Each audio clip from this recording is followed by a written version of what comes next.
Shalom Bapak Ibu, kita tiba di hari ke-35 program 40 hari kampanye Kerajaan Allah.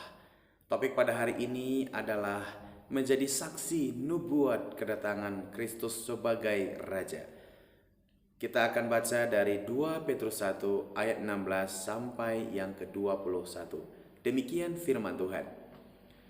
Sebab kami tidak mengikuti dongeng-dongeng isapan jempol manusia ketika kami memberitahukan kepadamu kuasa dan kedatangan Tuhan kita Yesus Kristus sebagai Raja, tetapi kami adalah saksi mata dari kebesarannya.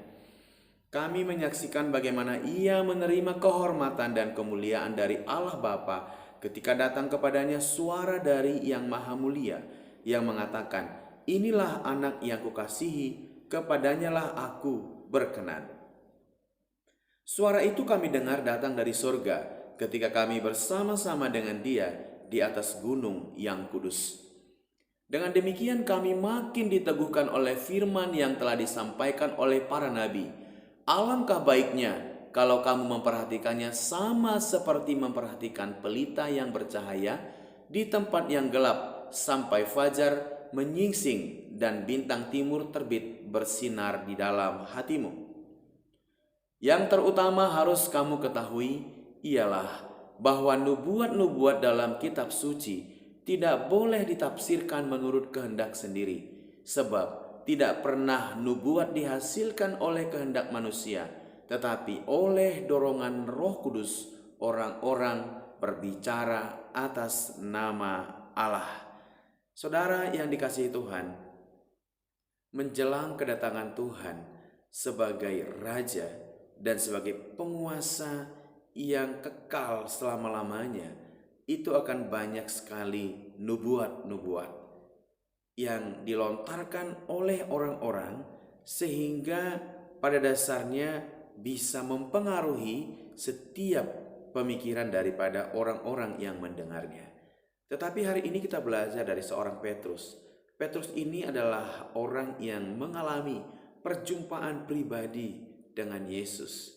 Kemudian ketika dia pernah menyangkal Yesus, dia juga dipulihkan kembali. Jadi pengalaman demi pengalaman memberikan kepada dirinya suatu keputusan, suatu keyakinan yang luar biasa kuat.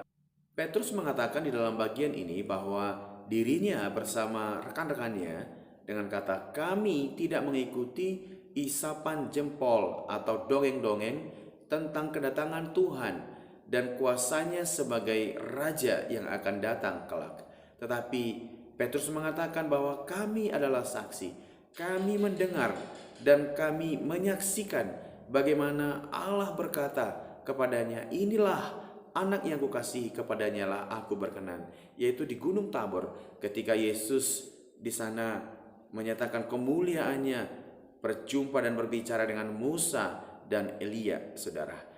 Dan kemudian saudara dikasihi Tuhan, itu membuat dia yakin bahwa Tuhan akan datang sebagai Raja dan penguasa sampai selama-lamanya. Artinya saudara, percayalah bahwa Yesus pasti datang. Yesus akan datang kali yang kedua sama seperti janjinya melalui dua malaikat di dalam Kisah Para Rasul 1. Yesus yang naik ke surga ini akan datang sama seperti kamu telah melihatnya. Oleh sebab itu, Petrus mengingatkan kita supaya kita memiliki pengharapan sama seperti nyala daripada pelita yang terus menyala dan mengusir kegelapan sampai fajar menyingsing atau sampai bintang timur yaitu matahari terbit untuk menyinari lebih daripada pelita yang memberikan kita pengharapan itu. Dan itu timbul di dalam hati kita untuk percaya bahwa Yesus pasti akan datang. Kemudian Petrus mengatakan yang terutama adalah supaya nubuat-nubuat dalam kitab suci jangan ditafsirkan menurut keinginan sendiri. Saudara, ada banyak orang yang menafsirkannya menurut keinginannya sendiri, sehingga ada banyak sekali kekeliruan dan kesalahan. Kenapa? Karena alasannya adalah bahwa nubuat tidak pernah didorong oleh kehendak manusia, tetapi oleh Roh Kudus yang mendorong tiap-tiap orang untuk mengatakannya. Jadi dengan demikian kita harus selalu bersekutu dengan Roh Kudus. sehingga kita tidak ditipu, tidak disesatkan oleh situasi-situasi di zaman ini, oleh penyesat-penyesat, oleh guru-guru palsu, oleh orang-orang yang menafsirkan nubuat-nubuat dengan keinginannya sendiri. Saudara, apapun manusia tidak akan pernah bisa sama dengan Tuhan persis dalam hal kuasanya, kasihnya, dan segala kesanggupannya. Saudara, Tuhan hanya mempercayakan kepada kita hal-hal yang dapat kita pikul dan dapat kita bawa sampai mencapai sasarannya. Oleh sebab itu, saudara yang dikasihi Tuhan, di kerajaan Allah, di komunitas kerajaan Allah, kita akan dapat saling menguatkan ketika kita menjadi lemah, ketika kita mungkin sudah mulai ragu dengan kedatangan Tuhan. Kok masih banyak yang berbuat dosa? Kok sudah lama sekali dikatakan akan datang tapi tidak datang-datang juga? Saudara yang dikasihi Tuhan, kalau sudah tertulis dalam Alkitab tentang kedatangannya, Dia pasti datang. Kita tidak perlu membahas-bahas sampai terlalu mendalam kapan tanggalnya sampai detiknya. Saudara, dikatakan bahwa kedatangan Tuhan hanya Bapa yang tahu, hanya Dia yang tahu, anak sendiri pun tidak tahu. Oleh sebab itu, saudara, mari kita berjaga-jaga dan jadilah kita saksi Kristus, saksi yang mengatakan iman kita bahwa Dia lahir, mati dan bangkit dan naik ke surga dan akan datang ke bumi untuk menjadi raja, menghakimi semua orang yang hidup dan yang mati.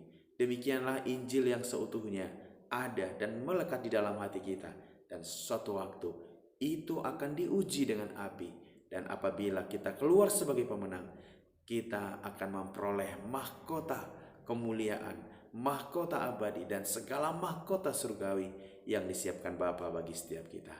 Tuhan Yesus memberkati kita sekalian. Haleluya. Bapa, terima kasih.